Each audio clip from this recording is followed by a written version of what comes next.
નમસ્કાર વિદ્યાર્થી મિત્રો, બધા જ વિદ્યાર્થી મિત્રોનું આજના આ વિડીયોમાં હાર્દિક સ્વાગત છે. વિઘ્નહર્તા શ્રી મહાગણપતિજીનું નામ લઈ આજે આપણે જોડણીનો જે વિભાગ 2 પેલા 3 નિયમ છે એનો અભ્યાસ આપણે ગયા વિડીયોમાં કરેલો. આજના વિડીયોમાં એનો નિયમ જે 4 છે પરપ્રત્યયવાળો તેના વિશે વિસ્તૃત માહિતી મેળવશું. વિદ્યાર્થી મિત્રો, જોડણી છે એ વારે વારે ખોટી લખાવાને કારણે આપણા માર્ક છે એ ખૂબ જ આપને લોસ જાય છે કે ઘણી વખત એવો અનુભવ થાય છે કે જો આ સાચું લખીને આવ્યા હોત તો આટલા માર્ક મળી જાત, મેરિટમાં આવી જાત. તો આવી ભૂલ ના કરવી હોય, માત્ર પ્રિલિમ પરીક્ષામાં નહીં, હવે તો બધી જ જે કોમ્પિટિટિવ એક્ઝામ છે એ બધા જ ક્ષેત્રમાં વર્ણનાત્મક પરીક્ષા આવી ગઈ છે અને એ વર્ણનાત્મક પરીક્ષામાં જોડણી છે, શબ્દશુદ્ધિ છે એ ખૂબ જ મહત્ત્વનો ભાગ ભજવે છે. તમે નિબંધ લખેલો છે, પરિપત્ર લખ્યો છે, ચર્ચાપત્ર લખ્યો છે, એમાં જો તમારા વિચાર સારા છે પરંતુ તમારી જોડણી ખોટી લખેલી છે તો તમારા માર્ક છે એ કપાય છે. તો એ તમારે કપાવા નથી દેવા. તો ખાસ કરીને બધા જ નિયમો છે એનું ધ્યાનથી સમજવાનો પ્રયત્ન કરવો ને જે ઉદાહરણ આપેલા છે એ બધા જ ઉદાહરણ છે એકવાર લખવાનો પ્રયત્ન કરવો, જેથી જો તમે એકવાર લખેલો છે શબ્દ તો તમને પરીક્ષામાં વધારે યાદ આવી શકે છે. કારણ કે વાક્ય શુદ્ધિ, શબ્દ શુદ્ધિ, લેખન શુદ્ધિ એ સ્પર્ધાત્મક પરીક્ષાના જમાનામાં ખાસ કરીને વર્ણનાત્મક પેપર માટે ખૂબ જ અગત્યનું પ્રકરણ બની જાય છે. એટલા માટે દરેક વિડીયો જોવા, એક પણ વિડીયો છે અધૂરો ન જવો, બધા જ વિડીયો છે એ પૂરા જોવા, ધ્યાનથી સાંભળવા અને સાંભળ્યા પછી જે માહિતી આપેલી છે એ એકવાર લખવી અવશ્ય. ચાલો, નિયમ 4 3 સુધી કાલે આપણે અભ્યાસ કરેલો, જેમાં પૂર્વ પ્રત્યયની વાત કરેલી હતી. હવે પર પ્રત્યયની વાત છે કે શબ્દ પછી અથવા તો પાછળ લાગતા પ્રત્યયોને પર પ્રત્યય કહે છે. ઉદાહરણ તરીકે આપેલું છે કે દાખલા તરીકે ઈક, ઈત વગેરે.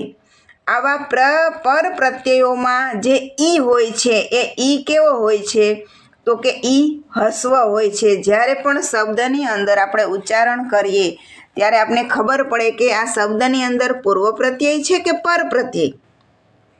જો પર પ્રત્યય છે અને એની અંદર ઈ ક કે ઈ ત પ્રત્યય લાગે છે તો એ ઈ કેવો કરવાનો છે એની સમજ આપે છે કે ઈ ક કે ઈ ત પ્રત્યય લાગે છે ત્યારે એની અંદરનો જે ઈ ઉચ્ચારણ છે એ કેવો કરવાનો છે સ્વર તો કે હસ્વ ઈ. શબ્દ ઈકવાળા શબ્દ આપેલા છે ધની ક, પથી ક. જો આપણે ઉચ્ચારણ કરીએ ત્યારે આપણને ખબર પડે કે ઈક પ્રત્યય તો લાગે છે. તો ઈક પ્રત્યય લાગે છે તો ઈ કેવો કરવાનો તો કે હસ્વ કરવાનો. ક્રમી ક, આંશી ક, ભાવી ક, સાહસી ક, સ્થાની ક, હાર્દી ક, માનસી ક, વારસી ક, પ્રાથમિક ક, માધ્યમિક ક, નાગરિક ક, ધાર્મિક ક, વ્યવહારિક, શારીરિક. જો શારીરિક એ ખાસ ધ્યાન રાખવાનું કે પહેલો જ રે આવે છે એમાં દીર્ઘ અને પછીનો છે એમાં ઈકનું ઉચ્ચારણ થાય એટલે એ હસ્વ ઈ થશે. એવા શબ્દ છે એ ખાસ ધ્યાન રાખવા. શારીરિક, પાક્ષિક, સાપ્તાહિક, રાસાયણિક, પ્રાસંગિક, સામાજિક, આર્થિક, તાત્વિક. તો બધા જ શબ્દ છે એ કેવા આપેલા છે તો કે ઈક છે એનું ઉચ્ચારણ થાય છે, ઈક પર પ્રત્યયવાળા છે અને એની અંદરનો ઈકની અંદર જે ઈ રહેલો છે એ બધાની અંદર કેવો છે તો કે હસ્વ ઈ. તો આપણે માત્ર કેટલું યાદ રાખવાનું કે ઈક પ્રત્યય લાગે અને ઈ આવે ઈ હસ્વ કરવાનો. ત્યાર પછી નોંધ. જો શબ્દ નોંધવાળા શબ્દ છે એ ખાસ ધ્યાન રાખવાના, કારણ કે એ મોસ્ટ આઈએમપી શબ્દ ગણાય. આપને યાદ છે કે ઈક પ્રત્યય લાગે એટલા માટે ઈ હસ્વ કરવો. હવે આ શબ્દ વાંચો, પ્રતીક. પ્રતીક પ્રત્યય કેવો લાગે છે? ઈક જ લાગે છે, છતાં પણ એમાં સંધિનો નિયમ કામ કરે છે. કારણ પ્રતિ પ્લસ ઈક, હસ્વ ઈ અને પ્લસ પછી પણ હસ્વ ઈ, તો દીર્ઘ સ્વર સંધિના નિયમ પ્રમાણે એ કયો સ્વર બની જાય? દીર્ઘ ઈ બની જાય. એટલા માટે પ્રતીક ઈક પ્રત્યય લાગતો હોવા છતાં તી કેવો થાય? દીર્ઘ. એવી જ રીતે રમણીક શબ્દ સંસ્કૃત શબ્દ રમણીય પરથી બનેલો જણાય છે. અહીં ઈક પ્રત્યય લાગેલો નથી, મૂળ શબ્દ જ છે, એની અંદર પ્રત્યય નથી, તેથી આ શબ્દમાં ઈ દીર્ઘ જ છે. તેવી જ રીતે પુંડરીક શબ્દમાં પણ ઈક પ્રત્યય લાગેલો નથી, તે એક સ્વતંત્ર શબ્દ જ છે. તો વિદ્યાર્થી મિત્રો, ખાસ કરીને આવા શબ્દ યાદ રાખવા: પ્રતીક, રમણીય, રમણીક, પુંડરીક.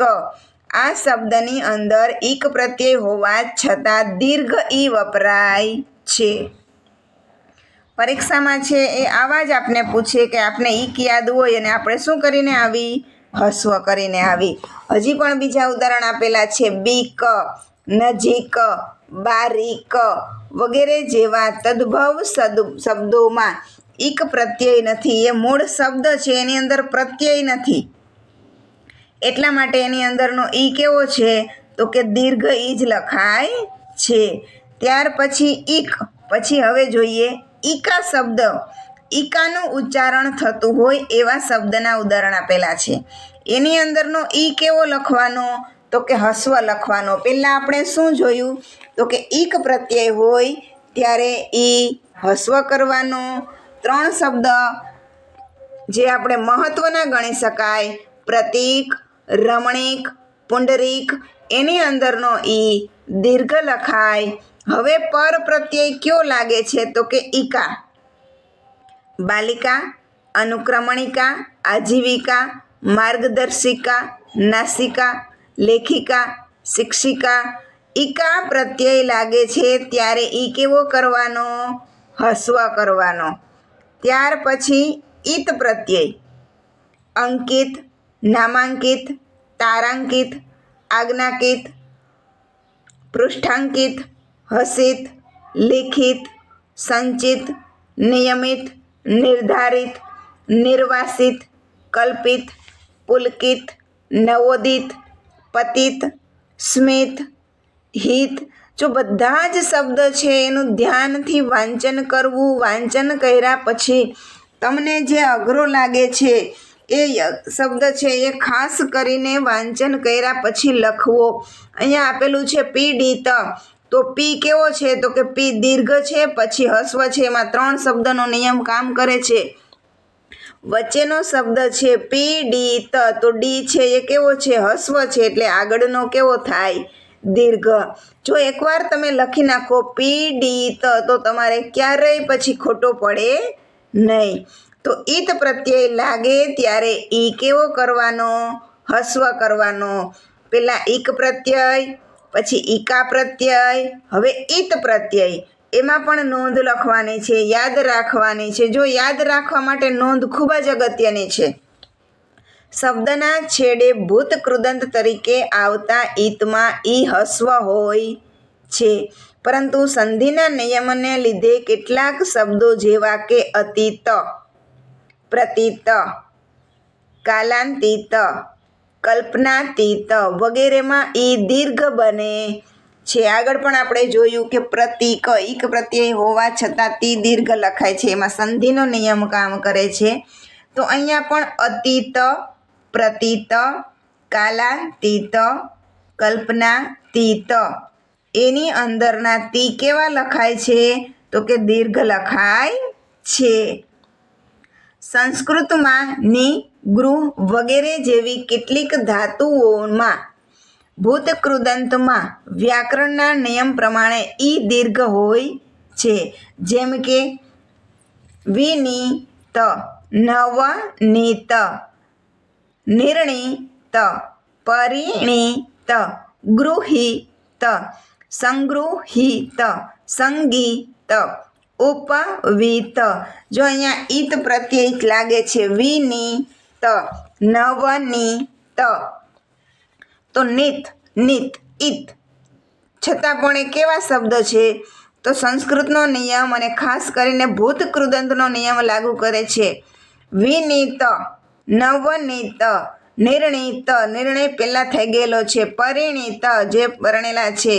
સંગૃહીત, તો સંગ્રહ કરેલો છે એના અર્થમાં છે કે જે કાર્ય થઈ ગયેલું છે, ભૂત કૃદંત બની ગયેલો શબ્દ છે, ત્યારે એની અંદરના ની, હિત, વી એ કેવા લખાય છે?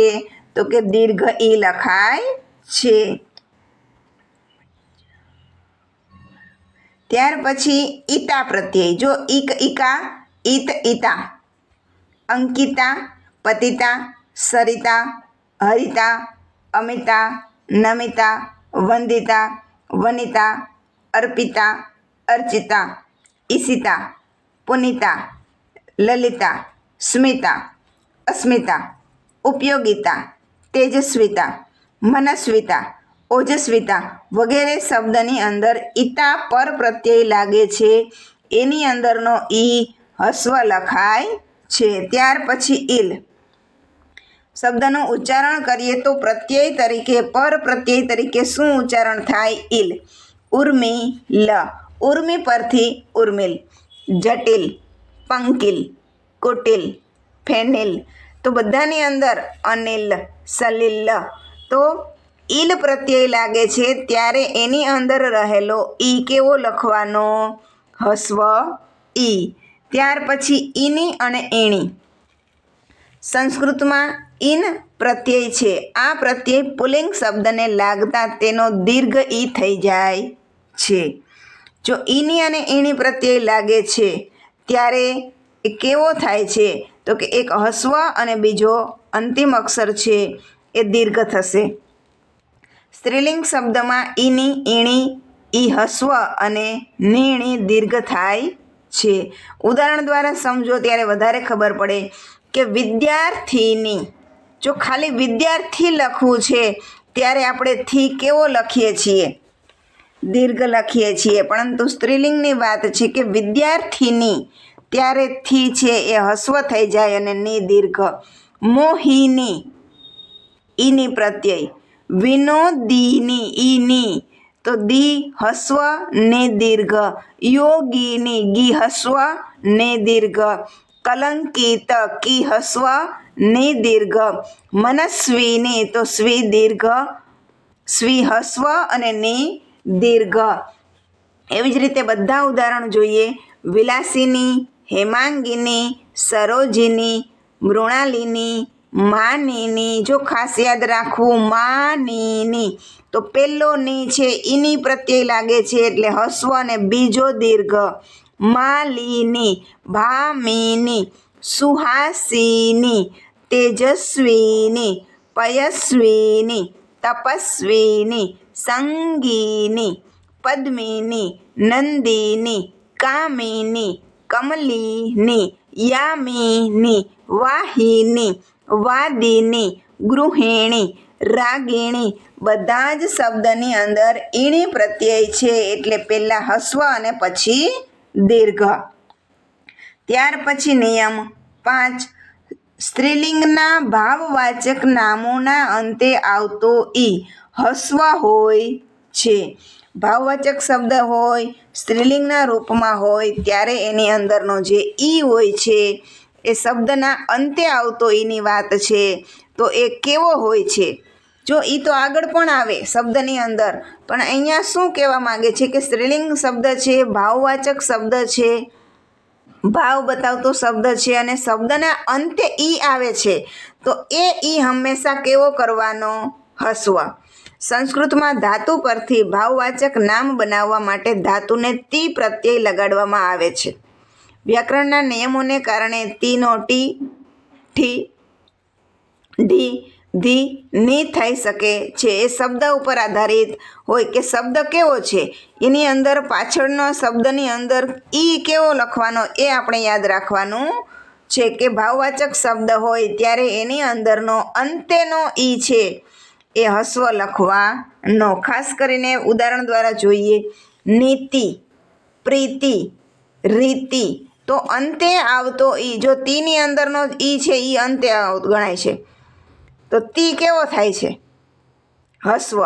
વિભૂતિ, અનુભૂતિ, આકૃતિ, પ્રકૃતિ, પ્રવૃત્તિ, આપત્તિ, સંપત્તિ, ગતિ, પ્રગતિ, સંસ્કૃતિ, નિવૃત્તિ, અવગતિ, દુર્ગતિ, ભૂમિતિ, આહુતિ, પંક્તિ, શાંતિ, કાંતિ, ક્રાંતિ, આસક્તિ, ભક્તિ, મુક્તિ, સ્મૃતિ, વિકૃતિ, કીર્તિ, કૃતિ, દૃષ્ટિ, પુષ્ટિ, વૃષ્ટિ, સૃષ્ટિ, રૂઢિ.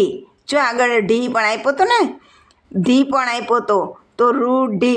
તો ઢી કેવો કરવાનો? હસ્વ. વૃદ્ધિ, સિદ્ધિ, બુદ્ધિ, શુદ્ધિ, ગ્લાનિ. ની કેવો કરવાનો? તો કે હસ્વ.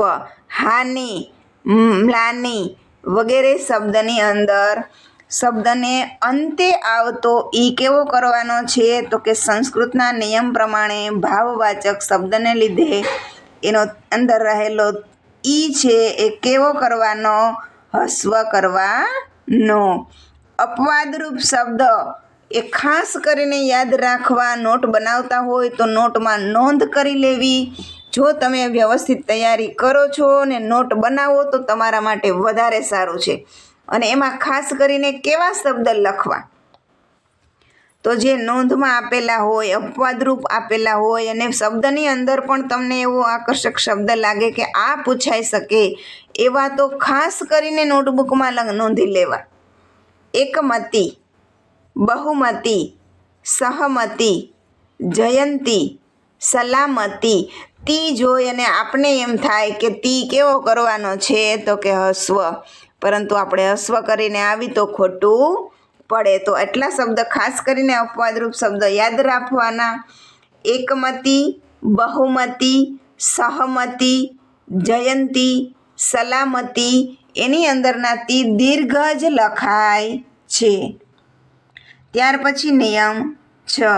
નીચેના પુલ્લિંગ વિશેષણ નામોના અંતે આવતો ઈ હસ્વ હોય છે. પહેલાં આપણે સ્ત્રીલિંગનો જોયો કે એની અંદર સ્ત્રીલિંગ હોય, ભાવવાચક હોય અને ઈ હોય. શબ્દના અંતે આવતો ઈ તો હસ્વ લખાય. હવે પુલ્લિંગ શબ્દ છે, નામોના અંતે જે આવતો શબ્દ છે એની અંદર જો ઈ આવે છે શબ્દના છેલ્લા અક્ષરમાં તો એ ઈ પણ કેવો લખાય? હસ્વ લખાય. શનિ, રવિ, હરિ, ગણપતિ. જો આ બધા શબ્દ પુલ્લિંગ શબ્દ છે.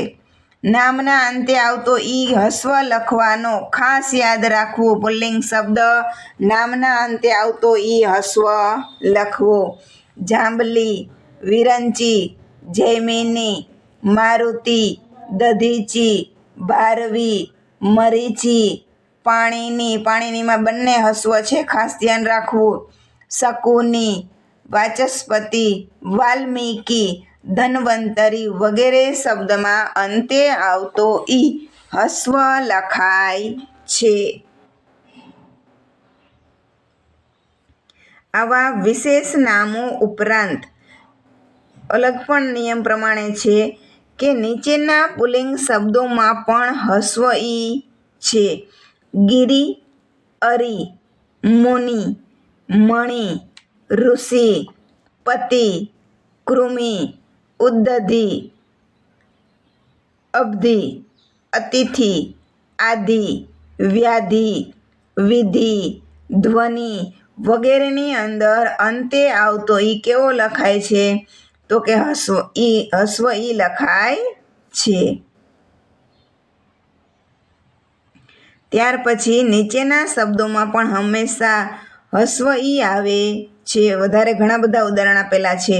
કર્તરી, કર્મણી, ઉપાધિ, સંધિ, વિષ્ટિ, વારી, અસ્થિ, વનસ્પતિ, વ્યક્તિ, મતિ, સમિતિ, સંમતિ, અનુમતિ, નિયતિ, સૂચિ, રુચિ, કૃષિ, ક્ષિતિ વગેરેની શબ્દની અંદર અંતે આવતો ઈ હસ્વ લખાય છે. નિયમ 7. નામવાચક તા કે ત્વ લગાડાતા અંતે આવતો દીર્ઘ ઈ હસ્વ થઈ જાય છે. જો શબ્દ છે એની પાછળ તા કે ત્વ લગાડવામાં આવે છે ત્યારે શબ્દની અંદર રહેલો જે ઈ છે એ કેવો થઈ જાય તો કે દીર્ઘ હોય ત્યારે તા કે ત્વ લગાડેલું નથી. હવે તા કે ત લગાડીને નવો શબ્દ બનાવો છો ત્યારે એ ઈ કેવો થઈ જાય? હસ્વ થઈ જાય. ઉદાહરણ પણ વ્યવસ્થિત આપેલા છે. જો ઉપયોગી, માત્ર ઉપયોગી લખેલું છે તો ગી દીર્ઘ કરવાનો, પરંતુ તમે તા પ્રત્યય લગાડો છો ઉપયોગી તા, તો તા લગાડો છો ત્યારે એની અંદરનો ગી છે એ કેવો થઈ જશે? હસ્વ થઈ જશે. તા કોઈ પણ શબ્દ આપેલો છે એની અંદર તમે તા કે ત્વ પ્રત્યય લાગેલો છે તો એની અંદરનો ઈ દીર્ઘ હોવા છતાં હસ્વ થઈ જાય. ખાસ યાદ રાખવું. બીજું આપેલું છે સ્વામી, તો સ્વામિત્વ, તો મી છે ખાલી સ્વામી લખો છો ત્યારે આપણે બધા જાણીએ છીએ કે સ્વામી લખવામાં મી દીર્ઘ થાય. પરંતુ આપણે જો જાણતા નથી કે તા કે ત્વ પ્રત્યય લાગે ત્યારે એ દીર્ઘ ઈ છે એ હસ્વ થઈ જાય તો આપણો શબ્દ ખોટો પડે. સ્વામિત્વ લખો ત્યારે શબ્દ છે એનો વિસ્તાર થયો છે એટલા માટે એની અંદરનો રહેલો જે ઈ છે એ હસ્વ ઈ થઈ જાય છે. ત્વવાળા ઉદાહરણ પણ હજી વધારે આપેલા છે. તેજસ્વી, ખાલી તેજસ્વી છે ત્યારે વી દીર્ઘ, પરંતુ તેજસ્વીતા, તો સ્વીતા કેવો થઈ જાય છે? હસ્વ થઈ જાય છે. બીજું ઉદાહરણ ઉત્તરદાયી, ઈ દીર્ઘ છે પણ ત્વ લાગે છે એટલે ઈ કેવો થઈ જાય? ઉત્તરદાયીત્વ. તેજસ્વી, જો બોલવામાં પણ ભાર આવે તેજસ્વી, પાછળ ઉચ્ચારણ કરો તેજસ્વીતા, સ્વીતા હળવું ઉચ્ચારણ થઈ જાય. તેજસ્વી, તેજસ્વીતા. સ્થાયી, સ્થાયીત્વ, તો મૂળ શબ્દ છે જ્યારે તા કે ત્વ પ્રત્યય લાગતો નથી ત્યારે દીર્ઘ ઈ, અને તા કે ત્વ પ્રત્યય લાગે છે ત્યારે તેની અંદરનો ઈ હસ્વ લખાય છે. વિદ્યાર્થી મિત્રો, મારી આ ચેનલ પર નવા છો તો ચેનલને સબસ્ક્રાઈબ કરજો, વિડીયોને લાઈક કરજો અને તમારા સાથી મિત્રો સાથે અવશ્ય શેર કરજો. બધા જ વિદ્યાર્થી મિત્રોનો અત્યાર સુધી ખૂબ જ સારો એવો પ્રતિભાવ મળેલો છે અને જો આવો ને આવો પ્રતિભાવ મળતો રહેશે તો ગુજરાતી ગ્રામર ના દરેક ટોપિકના વિડીયો છે આ જ રીતે વ્યવસ્થિત શબ્દ સહ સમજૂતી સાથે આ ચેનલ પર તમને સમયે સમયે મળતા રહેશે. ત્યાર પછી નિયમ 8, શ્રેષ્ઠતા દર્શક રૂપ તરીકે ઈષ્ઠમાં હસ્વ ઈ હોય છે. ઈષ્ઠ, તો ઈ કેવો કરવાનો છે? હસ્વ કરવાનો છે. દર્શાવે છે શું? તો કે શ્રેષ્ઠતા દર્શાવે છે. ઉદાહરણ પણ અલગ અલગ આપેલા છે. જો રોગિષ્ઠ, વરિષ્ઠ, તો રોગિષ્ઠ ગી કેવો થઈ ગયો? હસ્વ. વરિષ્ઠ, ઈષ્ઠ ઉચ્ચારણ થયું, રી કેવો થઈ ગયો? હસ્વ. બલિષ્ઠ, ઈષ્ઠ ઈ કેવો થઈ ગયો? હસ્વ. ઘનિષ્ઠ, ગર્વિષ્ઠ, ધર્મિષ્ઠ. બીજા પણ ઉદાહરણ આપેલા છે. કર્તવ્યનિષ્ઠ, ધર્મનિષ્ઠ, વસિષ્ઠ, સંનિષ્ઠ, નિષ્ઠા વગેરે શબ્દ ઈષ્ટ છે એ શ્રેષ્ઠતાવાચક દર્શાવતો શબ્દ છે, એની અંદરનો ઈ હંમેશા હસ્વ લખાય છે. બીજા ઉદાહરણ નોંધ માટેના આપેલા છે, એ ખાસ ધ્યાન રાખવા. અને અહીંયા પણ વિદ્યાર્થી મિત્રો ખાસ ધ્યાન રાખવું કે રોગિષ્ઠ ઠ છે કે ટ છે એ ધ્યાન રાખવું. શબ્દ આપેલો હોય ધર્મિષ્ઠ, આપણે ધર્મિષ્ઠા કરતા હોય, આપણે સાચો લાગે પણ લખાય શું? તો કે ઠ, ધર્મિષ્ઠ. ક્યારેક ઈષ્ટને બદલે ઈષ્ટ લખવાની ભૂલ થતી જોવા મળે છે. ઉપરના શબ્દોમાં ઈષ્ટ છે. ખાસ ધ્યાન રાખવું, આપણે કન્ફ્યુઝ કરવા માટે આવા જ પ્રશ્ન પૂછાય. શબ્દ પૂછે, ઉચ્ચારણ જે 4 ઓપ્શન આપેલા હોય છે એ પણ આપણે કન્ફ્યુઝ કરે. ઈષ્ઠ એ રીતના જ આપેલા હોય તો ખાસ ધ્યાન રાખવું. રસ્વઈ દીર્ઘાઈની એ પણ ખાસ ધ્યાન રાખવું કે ઈષ્ટ પ્રત્યય લાગે ત્યારે ઈ હસ્વ થાય. જ્યારે નીચેના શબ્દોમાં ષ્ઠ નહીં પણ ષ્ટ છે એ યાદ રાખવું. એટલે કે ઈષ્ટ એ મૂળ શબ્દ છે, એની અંદર ષ્ટ રહેલો છે. એ જ રીતે શિષ્ટ તો એની અંદર શું રહેલું છે? ષ્ટ. પ્રશિષ્ટ, પરિશિષ્ટ, સમાવિષ્ટ, વિશિષ્ટ, ક્લિષ્ટ, નિકૃષ્ટ, ઉત્કૃષ્ટ, અંત્યેષ્ટિ. તો બધા શબ્દની અંદર ષ્ઠ નથી. શું છે? ષ્ટ. એ બધા કેના ઉદાહરણ છે? પાછળ ષ્ટ લાગે, ટ લાગે છે અને ઉપરના બધા કેવા છે? તો કે ઠ લાગે છે, એના ઉદાહરણ છે. બંનેની અંદર ઈ કેવો લખાય છે? તો કે ઈ તો હસ્વ જ લખાય છે, પરંતુ એ પણ ધ્યાન રાખવાનું કે આ ઠ વાળો છે ઉચ્ચારણ કરીએ ત્યારે કે ટ વાળો છે. જો આ ઉદાહરણ છે એ તમે લખી તમારા રૂમમાં તમારી વાંચનની જગ્યાએ અઘરા શબ્દ લાગે એવા બધા તમે નજરની સામે રાખો છો તો વારે વારે તમારી નજર એના ઉપર જશે. 100% તમારો શબ્દ સાચો પડશે, ક્યારેય ખોટો નહીં પડે, નહીં પ્રિલિમમાં નહીં વર્ણનાત્મકમાં. પ્રિલિમ્સ આપો છો, મેન્સ આપો છો, કોઈ ફેર નહીં પડે જો તમે સાચી રીતે નિયમ પ્રમાણે ભણ્યા છો. ખાસ ધ્યાન રાખવું. તો વિદ્યાર્થી મિત્રો, મારા આ વિડીયોને લાઈક કરજો. મારી ચેનલ પર નવા છો તો ચેનલને સબસ્ક્રાઈબ કરજો અને તમારા સાથી મિત્રો સાથે અવશ્ય શેર કરજો.